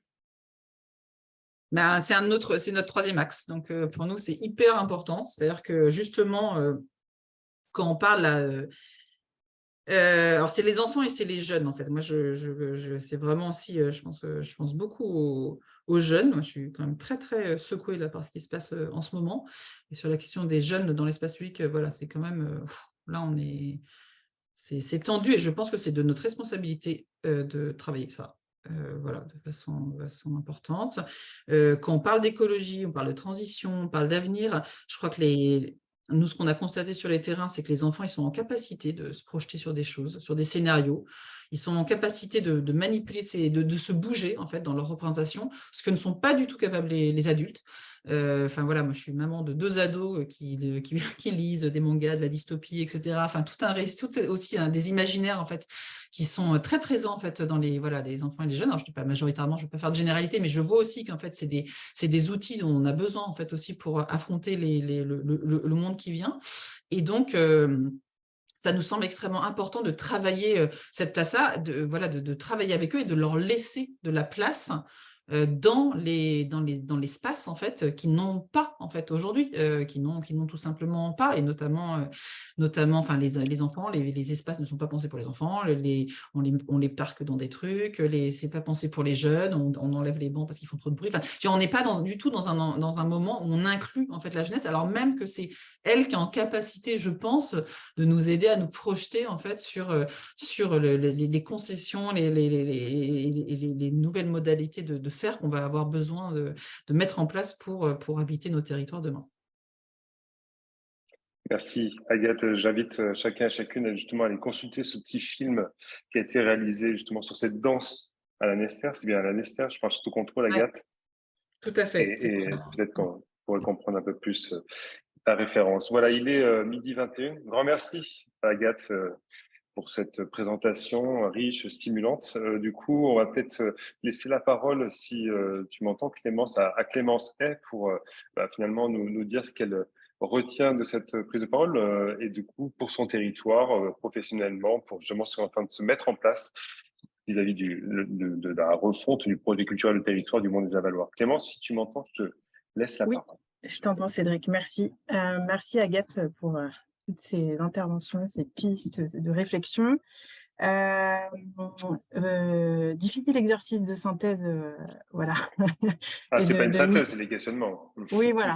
C'est ce que j'allais dire. Je vais plutôt poser des questions ou des choses. Effectivement, comme beaucoup d'acteurs culturels ou de services, on est en questionnement post-Covid et on s'interroge dans le cadre de cette réinterrogation de projets culturels. On voit bien qu'on est dans un tournant, dans du mouvement. On a une fracture, nous, sur le territoire géographique, social, historique. On essaye quand même, nous, dans la démarche du PCT, d'intégrer, pour faire résonance avec l'urbanisme culturel, notre collègue à l'urbanisme, la chargée de mission Petite Ville de demain. On voit qu'il y a des choses qui commencent à bouger, mais c'est assez timide. Et c'est un peu chacun de son côté, effectivement. Moi, ce que je retiens, c'est effectivement aussi comment on passe des discours à l'action. Ça semble un peu beaucoup, quoi, effectivement, là, aujourd'hui, ça questionne beaucoup. C'est aussi comment on revoit et on interroge nos pratiques professionnelles, de professionnels de la culture, comment on s'ouvre aussi à d'autres disciplines, ce qu'on peut faire déjà, mais plutôt sous l'angle des publics et pas sous l'angle des disciplines. Je ne sais pas si c'est très clair ce que je dis, mais la place de la population, etc., ça, c'est des choses qu'on a aussi essayé de mettre en place dans la démarche du PCT avec le Lucas, justement, où les acteurs culturels ont été sollicités. Donc, on a fait une journée de co-construction où, en fait, effectivement, il y a des choses qui sont ressorties avec des envies, effectivement, pour les acteurs, pour la population, de les impliquer dans des choix, notamment au niveau des choix artistiques, d'une programmation. Donc ça résonne aussi, du coup. Après, c'est aussi comment, moi, les questions que j'ai là aujourd'hui avec ce qui a été expliqué par Agathe, c'est comment on se réinvente, nous, professionnels, comment on emmène les élus, comment on emmène les équipes aussi sur ces problématiques qui peuvent paraître peut-être assez éloignées, hein, pour certains en tout cas. La question de la transversalité avec d'autres services, donc c'est des choses qu'on fait plus ou moins. On voit qu'effectivement, il y aurait certainement intérêt à raisonner. Ça questionne aussi, nous, sur l'attractivité du territoire, sur l'appropriation du territoire, sur la valorisation du patrimoine, qui en fait une thématique qui avait été déjà ciblée comme pas trop traitée dans le volet culturel, sur le premier projet culturel en 2018-2019, mais qui effectivement n'est pas trop dans notre champ et peut-être plus dans le champ touristique, mais il y a certainement des ponts à faire et à développer. Ce qu'on va essayer de mettre en place dans une future résidence de territoire, normalement l'année prochaine, en lien avec le service tourisme, justement, avec la valorisation d'un site naturel. Et après, voilà, c'est aussi des questions sur les précautions, sur les écueils. Enfin, ça a été dit par certains participants. C'est vrai que ça questionne aussi de comment on revoit ça. En tout cas, ce que je retiens, moi, de ce que tu as été dit et puis de la préparation qu'on avait pu faire avec Agathe, c'est aussi que ça nous questionne vraiment, nous, dans des pratiques et des fonctionnements, on va dire, historiques de développement culturel. Et c'est vrai qu'il y a des choses où on est très dans la diffusion et des choses très, très descendantes. Et effectivement, avec des réponses à des dispositifs, des pratiques, etc. Et effectivement, c'est peut-être quelque part à tout se réinterroger, tout revoir. Nous, tout n'est pas évidemment à arrêter, mais en tout cas à re-questionner aussi sur, nous, par exemple, on a sur notre territoire le questionnement de lieux vieillissants, donc c'est comment on réinvente ces lieux, est-ce qu'on en fait que des lieux culturels, est-ce qu'on parle d'hybridation? Voilà, c'est plein de questionnements aussi qui sont aussi des questionnements sociétaux, hein. Enfin, on entend bien aussi voilà, par rapport aux événements. Donc, c'est un vaste projet de réflexion. Et en tout cas, effectivement, il y a une particularité effectivement sur le territoire avec les choix politiques et puis des acteurs du territoire qui sont déjà sensibilisés à cette question de la transition et de l'écologie. Et il faut aussi savoir en fait accompagner ça et ne pas être à la traîne, en tout cas sur le développement culturel. Donc voilà, c'est un vaste chantier pour nous, mais en tout cas, c'est intéressant aussi de se sentir en questionnement sur nos pratiques. Et on voit très, très bien que voilà, sur le post-Covid, on est très, très impacté sur la fréquentation, sur la distance avec la population, etc. Aussi parce qu'on est sur des questions de mobilité, aussi par rapport à un territoire très rural et plutôt mal desservi par les transports dits en commun. Donc voilà, effectivement, on a beaucoup de questions suite à ce webinaire, mais c'est très intéressant aussi de se réinterroger et d'imaginer des nouvelles choses pour notre territoire. Merci Clémence pour cette réaction à chaud. Pas très évidente, hein, on le sait, mais en tout cas qui pose un certain nombre de questionnements. Agathe, peut-être en guise de conclusion, te renvoyer et porter peut-être parmi ces questionnements un focus sur la question de l'évolution des postures professionnelles, notamment dans les services culturels des collectivités. Est-ce que tu as un avis là-dessus à partager avec une vision, observation? Oui, tout à fait, parce que je pense que, nous, ce qu'on a observé, donc de plus en plus, effectivement, on est sollicité maintenant pour travailler sur sur ce que vous faites, des politiques culturelles, accompagner un certain nombre de collectivités dans la refonte de leur politique culturelle, etc. Et ce qu'on voit en fait souvent, c'est que les acteurs culturels eux-mêmes sont un peu oubliés, y compris les acteurs culturels de la collectivité. Par exemple, quand il y en a un qui gère un théâtre, enfin voilà, on parle aux habitants avec un Z, et les acteurs en fait eux-mêmes, ils sont un peu oubliés et parfois ils se sentent assez déstabilisés en fait, parce que ça remet aussi en question justement nos métiers. En fait, on a été formés, moi j'ai une formation d'ingénieur culturel, donc j'imagine beaucoup de vous, ça veut bien dire quelque chose, ingénieur d'ailleurs, c'est pas médiation culturelle, c'est ingénieur. Donc on a été formés en fait à des métiers, à des pratiques, à des rôles, etc. Et en fait ça rebouscule en fait pas mal effectivement les postures, les manières de travailler. Donc, je pense qu'il y a effectivement un enjeu hyper fort d'être très attentif en fait à ces acteurs culturels, tout autant qu'ils sont, et notamment ceux qui sont dans les collectivités, pour accompagner en fait leur posture vers des postures plutôt de facilitateurs justement que de programmateurs, ou de gestionnaires, voire des postures de hackers en fait. C'est-à-dire que comment est-ce qu'on arrive à venir un peu hacker les différentes politiques publiques, à être un peu petite souris, petite oreille là, qui se glisse un peu partout dans les questions, dans les enjeux, pour repérer justement ce qui peut être le ferment d'une nouvelle politique culturelle. Voilà, et c'est, à mon avis, c'est indispensable si on veut remettre, encore une fois, la culture au cœur du processus, plus que, notamment, je parle vraiment des agents culturels dans les collectivités, plus que d'être programmateur ou voilà, je crois que c'est pas voilà, donc c'est une autre posture et ça demande d'autres, aussi peut-être des formations, des compétences, des expérimentations, des tests, etc. Mais en tout cas, c'est peut-être ça l'enjeu en fait aujourd'hui et c'est clair que il faut que ce soit accompagné. Super, merci beaucoup Agathe, merci Clémence, merci pour ce webinaire, merci à toutes et tous qui nous avaient suivis là pendant une petite heure et demie, il est 12h30 pile. Et du coup, Lucas, c'est comme la culture court, on a l'habitude de démarrer à l'heure et de finir à l'heure, donc on va s'en arrêter là. Du coup, Agathe, on recevra, je pense, bientôt ta présentation qu'on partagera avec l'ensemble des participants et des participantes, peut-être tes références bibliographiques. On fera tourner tout ça dans les jours qui viennent, assez rapidement en tout cas. Et vous dire un mot sur le Lucas, puisque en fait, il y a la 2e saison du podcast qui sort courant de semaine prochaine. Donc, n'oubliez pas de vous abonner à la chaîne dédiée sur vos applications dédiées.